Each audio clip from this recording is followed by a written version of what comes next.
हाँ जी भाई, उसके बाद हम आ रहे हैं एक्सरसाइज 1A पे, जिसका कि फर्स्ट सम है। एक मैट्रिक्स आपको दी हुई है ए, जिसके एलिमेंट्स ये लिखे हुए हैं मैट्रिक्स के अंदर।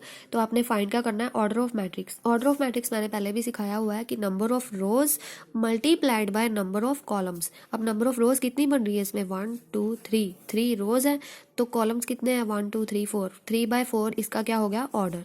सेकंड में वो पूछ रहे हैं number of elements. Number of elements इसमें सारे आप काउंट कर लो, जितने भी हैं वो नंबर ऑफ एलिमेंट्स हो गए। तो मतलब इस मैट्रिक्स में इसके नंबर ऑफ एलिमेंट्स 12 है। इसके बाद थर्ड में वो पूछ रहे हैं कि right the elements A13। A13 मतलब first row and third column. First row and third column में कौन सा एलिमेंट होगा, 19। उसके बाद second row first column, second row and first column, तो ये सेकंड रो का फर्स्ट एलिमेंट कौन सा है, 35। सिमिलरली आपने बाकी भी ढूंढने हैं। उसके बाद आ जाओ सेकंड क्वेश्चन में। सेकंड क्वेश्चन में उन्होंने पूछा हुआ है if a matrix has 8 elements what are the possible order it can have. अब मान लो आपके नंबर ऑफ एलिमेंट्स जो है वो 8 है, तो 8 आपका कैसे बन सकता है, 2/4, 4/2, 1/8 एंड 8/1। तो मतलब आपको ये 4 पॉसिबल ऑर्डर्स हैं जो नंबर ऑफ एलिमेंट्स 8 हो तब बन सकते हैं। ठीक है, अब इस बात को डीपली समझो कि अगर किसी मैट्रिक्स में 8 एलिमेंट्स है, फॉर एग्जांपल ये एक मैट्रिक्स है जिसमें मैंने 8 एलिमेंट्स ले लिए हुए हैं, तो इस मैट्रिक्स का ऑर्डर कितना हो सकता है, 2 रोज है और 4 कॉलम्स बन रही है। ठीक है, तो इसका ऑर्डर जो है वो ये है। अगर इसी मैट्रिक्स को मैं इस वे के अकॉर्डिंग लिखूं, मतलब 4 रोज बना दूं और 2 कॉलम्स बना दूं, तो ये बन गया, ये देखो। देखो अब अगर इसको मैं ये इस ऑर्डर के अकॉर्डिंग लिखूं, मतलब 4 रोज एंड 2 कॉलम्स, तो मतलब ये 4 रोज बन रही है, first row, second row, third row and fourth row. और इसके कॉलम्स कितने हैं, फर्स्ट कॉलम, सेकंड कॉलम, बन गया ये 4/2 का। इसी तरह से हम इसको 1/8 की फॉर्म में भी लिख सकते हैं। देखो अगर आपने 1/8 के ऑर्डर में इस मैट्रिक्स को लिखना है तो क्या आएगा, एक ही रो होगी पर इसके कॉलम कितने आ रहे हैं, 8, 1 2 3 4 5 6 7 8, ये 8 कॉलम है और सिर्फ रो एक ही है। सिमिलरली आप 8/1 की फॉर्म में भी लिख सकते हो। वो कैसे आएगा कि इसी रो को कॉलम बना दो। ठीक है, तो ये आप क्या बन गया, 8/1 और ये है 1/8। ठीक है, अब आपके जो थर्ड और फोर्थ सम सेम इसी तरह से है, वो आपने खुद करना है। समझ आई है। उसके बाद आपका फिफ्थ क्वेश्चन है if a matrix A is equal to cos alpha minus sine alpha cos alpha then for what values of alpha is an identity matrix. तो इसमें क्या फिल करोगे, मतलब वो पूछ रहे हैं कि अल्फा में हम कौन सी वैल्यू फिल करें जिससे कॉस अल्फा की वैल्यू 1 हो जाए, मतलब अल्फा की जगह पे क्या पुट किया जाए। सिमिलरली साइन के अल्फा की जगह पे क्या फिल किया जाए कि आंसर जो है वो 1 आ जाए। इधर भी और ये सारे 4 जगह पे वो पूछ रहे हैं कि अल्फा की वैल्यू क्या हो सकती है। तो इसका आंसर क्या आएगा, alpha is equal to 2n pi. 2n pi पे कॉस और साइन की सारी वैल्यूज 1 हो जाएगी। आइडेंटिटी का मतलब है 1 होनी चाहिए। आइडेंटिटी का मतलब क्या होता है, आइडेंटिटी मैट्रिक्स क्या होती है ये आपको ध्यान में रखना होगा। जैसे मैंने एक मैट्रिक्स लिखी है 2/2 की, तो 1 0 0 1, अगर ये इस तरह की मैट्रिक्स आ रही है तो इसको हम क्या बोलते हैं, आइडेंटिटी मैट्रिक्स। अगर इसी को हम 3/3 की फॉर्म में लिखेंगे तो वो क्या आएगा, 3/3 के केस में आइडेंटिटी मैट्रिक्स क्या होती है, 1 0 0 0 1 0 0 0 1, तो इसके डायगोनल एलिमेंट्स 1। इसी तरह की एक और मैट्रिक्स मैंने समझाई थी जिसको हम क्या बोलते थे,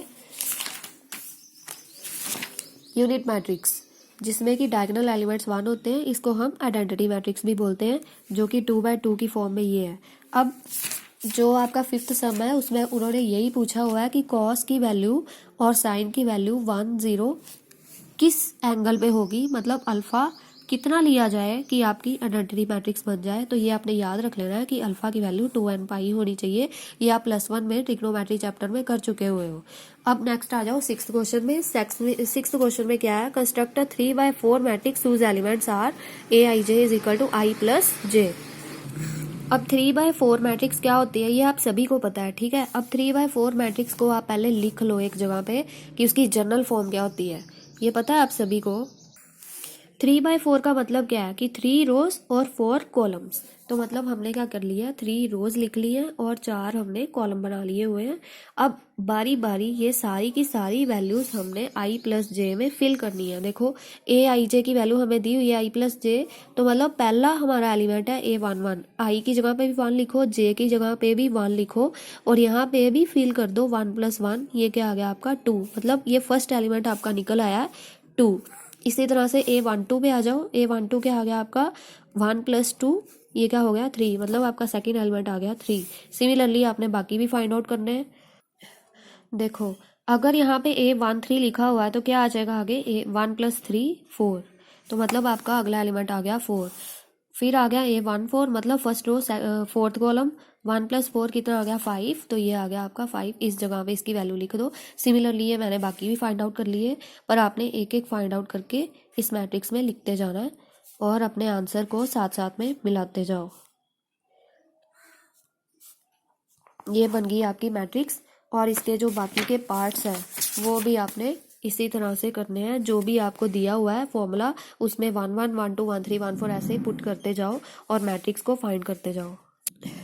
ये 7th 8th 9th सम बिल्कुल सेम है 6th की तरह। 7th 8th और 9th आपने खुद करने हैं। उसके बाद मैं 10th सम पे आने लगी हूँ। 10th सम सुनो ध्यान से, बहुत ईजी है। इसके साथ वाले 18 तक सम है जो आपने खुद करने हैं। अब देखो 10th क्वेश्चन में उन्होंने ये एक मैट्रिक्स दी हुई है जिसको किसी दूसरी मैट्रिक्स के इक्वेट किया हुआ है, इक्वल किया गया है और इसमें हमने x की वैल्यू को फाइंड आउट करना है। ये हम कैसे करेंगे, देखो अब इसका जो फर्स्ट एलिमेंट है, मैट्रिक्स में रूल होता है कि जो इसका फर्स्ट एलिमेंट है वो दूसरी मैट्रिक्स के फर्स्ट एलिमेंट के इक्वल होगा। तब इक्वल होगा जब पहली मैट्रिक्स भी 2/2 की होगी और दूसरी मैट्रिक्स भी 2/2 की होगी। मतलब कहने का ये है कि जो लेफ्ट साइड पे मैट्रिक्स है वो राइट साइड के मैट्रिक्स के ऑर्डर से मिलती हो। समझ आई है। उसके बाद पहली मैट्रिक्स के पहले एलिमेंट को दूसरी मैट्रिक्स के पहले एलिमेंट के इक्वल कर दो और कौन सा फाइंड आउट करना है, 2y। 2y जो है थर्ड एलिमेंट है वो थर्ड एलिमेंट के इक्वल कर दो। ये क्या आ गया 2y = 4। यहाँ से आप y की वैल्यू फाइंड आउट करो और x में फिल कर दो, मतलब फर्स्ट इक्वेशन में फिल कर दो और x की वैल्यू फाइंड आउट कर लो। ये क्या आ गया y = 2 यहाँ से, और इस y = 2 को इसमें फिल कर दो, क्या आ जाएगा x + 2 = 7। x क्या आ गया 7 - 2 5, मतलब x हमारा 5 आ गया। y तो उन्होंने पूछा ही नहीं है, सिर्फ x पूछा है तो x का 5 आंसर आ गया। इसी तरह से आपका ये बी पार्ट है, ये भी आपने ऐसे करना है। उसके बाद ये जितने भी सारे क्वेश्चन हैं ये आपने इसी वे से करने हैं। बहुत इजी एक्सरसाइज है, कोई भी ऐसा होना ही नहीं चाहिए कि जिसको ये समझ ना आए। उसके बाद ये 19, 20 और 21 आपके मल्टीपल चॉइस क्वेश्चन है।